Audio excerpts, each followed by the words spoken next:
hal yang kemudian juga dilihat adalah rasa-rasanya Hovifah ini akan terbebas dari dugaan korupsi dana hibah karena beliau sudah mempunyai jalan khusus. Apa jalannya? Pembelaannya ya fakta integritas.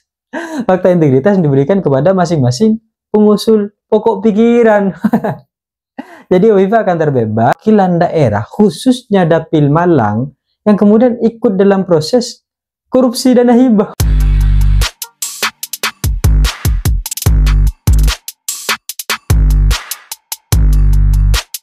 Hai korban ghosting, dikit-dikit lama-lama menjadi bukit. Rakit-rakit dahulu berenang-renang ke tepian.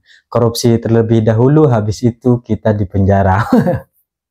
Dagus dugaan kasus korupsi, kasus dugaan korupsi dana hibah saat ini sedang dalam proses yang kemudian tahapannya selalu berjalan dan tidak pernah sampai-sampai.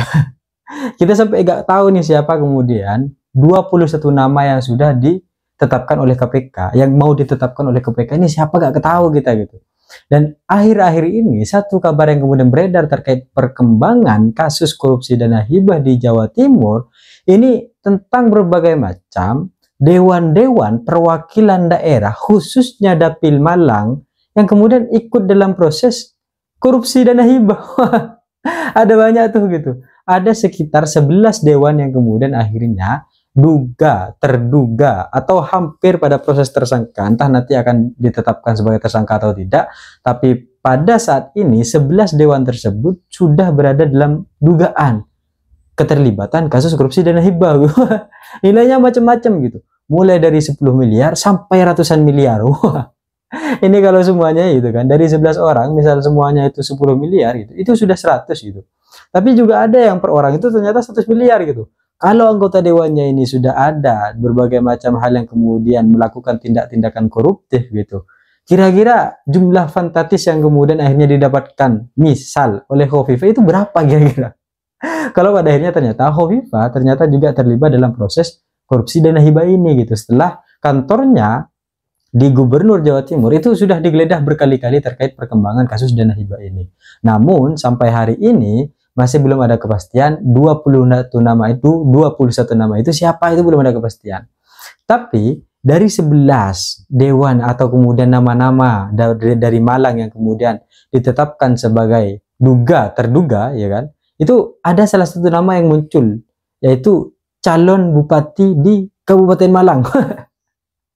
Siapa lagi kalau bukan Gunawan? Wah, ini repot ini gitu. Apakah kemudian Gunawan nanti akan ditetapkan sebagai tersangka kemudian batal akhirnya pencalonannya gitu kan? Karena ya gimana, masa orang yang kemudian sedang menjalani proses hukum bisa mencalonkan diri, kan nggak bisa gitu. Tapi yang kemudian akhirnya menarik dan kemudian menjadi berbagai macam pertontonan dan yang ditunggu-tunggu adalah apakah kemudian Hovifah selaku penanggung jawab APBD daerah Jawa Timur, termasuk salah satunya adalah dana hibah, ini juga terlibat atau enggak ini gitu. Kalau terlibat berarti berapa kemudian dapat oleh Hovifah? Tapi sebenarnya ini tidak tentang berapa yang kemudian didapatkan oleh Hovifah, ini tentang bagaimana kemudian kepemimpinan Hovifah ternyata malah memberikan berbagai macam celah-celah untuk orang-orang sekitarnya, untuk orang-orang pejabat-pejabat di sekitarnya melakukan berbagai macam tindakan-tindakan koruptif. Dan hal yang kemudian juga dilihat adalah rasa-rasanya Hovifah ini akan terbebas dari dugaan korupsi dana hibah karena beliau sudah mempunyai jalan khusus. Apa jalannya? Pembelaannya ya fakta integritas.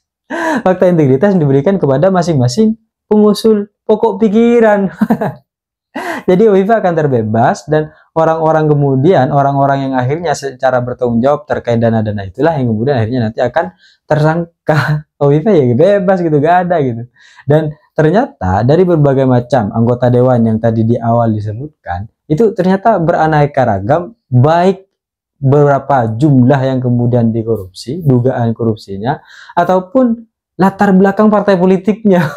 Lengkap gitu, dari yang Islami, nasionalis, ada semuanya gitu. Ini akhirnya bingung kita, ini maksudnya gimana gitu. Dan proses pengembangan kasus korupsi dana hibah ini terus berlanjut gitu. Cuma yang pasti apakah kemudian nanti kasus dugaan korupsi dana hibah ini akan menghambat kemajuan Hovifah dalam proses Gubernur Jawa Timur? Ini menjadi pertanyaan yang kemudian kita tunggu sampai sekarang. Tapi Kalau prediksi yang kemudian bisa dilihat dari berbagai macam proses pengembangan, rasa-rasanya Hovifah akan terlepas karena dia beralasan dengan fakta integritas. Wah. Kecuali KPK menemukan bukti-bukti lain yang kemudian memang keterkaitan Hovifah antara suap menyuapnya. Oh, ini repot lagi nanti Hovifah ini. Fakta integritas tidak akan berlaku kalau ternyata ada bukti yang lebih kuat terkait berbagai macam dugaan korupsi dana hibah yang dilakukan oleh Hovifah bersama rekan-rekan sekitarnya. Tapi yang pasti apapun itu, pokok pikiran yang kemudian diajukan untuk kemudian kesejahteraan desa, kelurahan, kemudian yang ada di sekitar masyarakat tidak boleh dialihkan hanya untuk kepentingan pribadi. Jangan akhirnya sampai pada satu titik ketika dana ini ingin dicairkan, maka harus ada setoran terlebih dahulu atau potongan terlebih dahulu, minimal 15 atau 20%. Hal-hal seperti inilah yang kemudian akhirnya menghambat berbagai macam proses keberlanjutan dari pembangunan yang baik untuk negara dan bangsa kita. Maka kalau akhirnya ini gagal, maka kekayaan itu hanya dimiliki oleh segelintir orang, dan masyarakat yang miskin akan tetap miskin, masyarakat menengah akan menjadi miskin, dan yang kaya akan semakin kaya. Maka percuma akhirnya berbagai macam program-program yang sudah baik untuk diberikan kepada masyarakat ketika proses implementasi dari hal tersebut malah diselewengkan oleh orang yang punya kewenangan, oleh orang yang punya jabatan. Hal ini yang kemudian perlu menjadi evaluasi. Bukan berarti dana hibah ini tidak baik, tapi pengelolaannya yang kemudian harus diperbaiki. Weh, kayak pejabat-pejabat yang kemudian harusnya menempati posisi strategis gitu. Enggak ya.